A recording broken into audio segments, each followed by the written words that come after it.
Assalamualaikum dan salam sejahtera kepada semua pembaca berita politik semasa. Semoga hari-hari anda dalam keadaan baik dan sentiasa diberkati.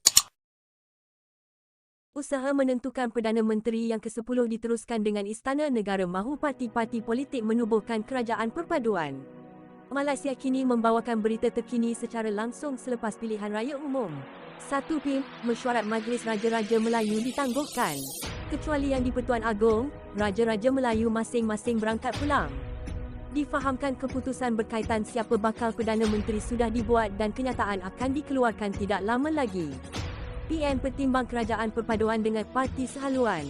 12.58 PIM, Perikatan Nasional PN, bersetuju untuk mempertimbangkan cadangan penubuhan kerajaan perpaduan yang melibatkan perbincangan dengan parti-parti yang sehaluan, kata Hamzah Zainuddin. Setiausaha Agung PN itu berkata ia demi kesejahteraan rakyat dan kestabilan negara. Dia berkata demikian dalam kenyataan ringkas 2 perenggan sebentar tadi, susulan keputusan mesyuarat khas Majlis Tertinggi PN pada hari ini. Sultan Johor, Yang di-Pertuan Besar N9 tinggalkan Istana Negara. Pukul 12.30 hari, Sultan Johor, Sultan Ibrahim Sultan Iskandar dan Yang di-Pertuan Besar Negeri Sembilan Tuanku Muiz Tuanku Munawir meninggalkan Istana Negara pada kira-kira jam 12.30 hari.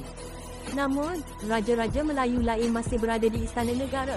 Tidak jelas sama ada perbincangan khas Raja-Raja Melayu sudah selesai, berhenti rehat atau Sultan Ibrahim dan Tuanku Muiz pulang lebih awal.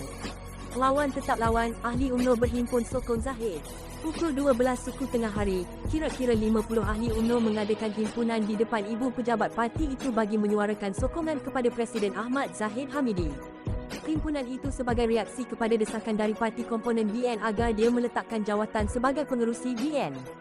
Jurucakap kumpulan itu, Ramalan Yunus menepis pandangan bahawa BN kalah dalam PRU15 dan menekankan bahawa UMNO masih memerlukan Zahid.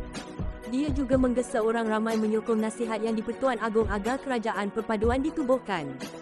GRS aku apa saja titah Agong untuk wujudkan kerajaan perpaduan. Pukul 12.30 hari, Gabungan Rakyat Sabah, GRS, aku kepada apa saja keputusan dan nasihat Yang di-Pertuan Agong bagi mewujudkan kerajaan perpaduan, kata Haji Jino. Gabungan ini menang 6 kerusi parlimen dalam PRU lalu. Pengerusi gabungan itu berkata langkah itu demi kestabilan negara dan kesejahteraan rakyat. GRS berpendirian bahawa penubuhan kerajaan perpaduan harus inklusif dan melibatkan kerajaan Sabah dan Sarawak yang diberi mandat oleh rakyat. Untuk memastikan negara maju ke hadapan, kita mesti mempunyai kestabilan politik demi menjamin pembangunan ekonomi ke arah kemakmuran negara dan kesejahteraan rakyat, katanya. Haji Ji juga berkata pembentukan kerajaan persekutuan dilaksanakan dengan segera. Lim juga mohon maaf kepada Sarawak.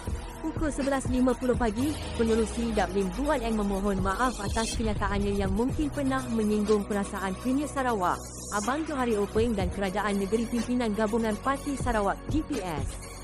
Ia menyusuli permohonan maaf Setiausaha Agung Dap Anthony Loke yang disampaikan kepada Abang Johari dalam pertemuan mereka di Kuching pagi ini. Saya mohon maaf atas kenyataan saya yang mungkin telah menyinggung perasaan Premier Sarawak dan Kerajaan Negeri Pimpinan GPS. Masa depan negara lebih penting. Marilah kita membuat permulaan baru untuk bekerjasama demi mengekalkan kepelbagaian, keterangkuman dan kesatuan masyarakat berbilang agama dan budaya kita, serta melindungi perlembagaan persekutuan demi kebaikan semua di Semenanjung, Sabah dan Sarawak, katanya dalam kenyataan. Pada 2019, Lim ketika menjadi Menteri Kewangan berkata Sarawak akan bangkrap dalam masa 3 tahun jika GPS kekal mentadbir negeri itu. Hampir semua Raja-Raja Melayu tiba di Istana Negara. Pukul 11.30 pagi, 8 dari 9 Raja-Raja Melayu telah tiba di Istana Negara, kecuali Sultan Kelantan Sultan Muhammad V. Tidak jelas sama ada Sultan Muhammad ke-5 akan menyertai mesyuarat hari ini atau tidak. Keputusan UMNO petanda jelas kerajaan baru akan ditubuh. Pukul 11.25 pagi, bekas pengerusi PKR Kedah Johari Abdul berkata keputusan yang dibuat Majlis Kerja Tertinggi MKT, UMNO semalam untuk menyokong kerajaan perpaduan yang tidak diketuai PN adalah petanda paling jelas setakat ini berhubung penubuhan kerajaan baru. Ia satu petanda yang kita PH boleh bekerja dengan mana-mana parti kecuali PN, katanya kepada pemberita ketika tiba di Pejabat Anwar Ibrahim di Bukit Gasing. Hari ini, saya hanya jumpa kawan-kawan untuk tindakan seterusnya, katanya lagi. Di perkarangan Pejabat Anwar, semakin ramai pemberita mula berkumpul untuk menunggu perkembangan terbaru isu pelantikan Perdana Menteri baru.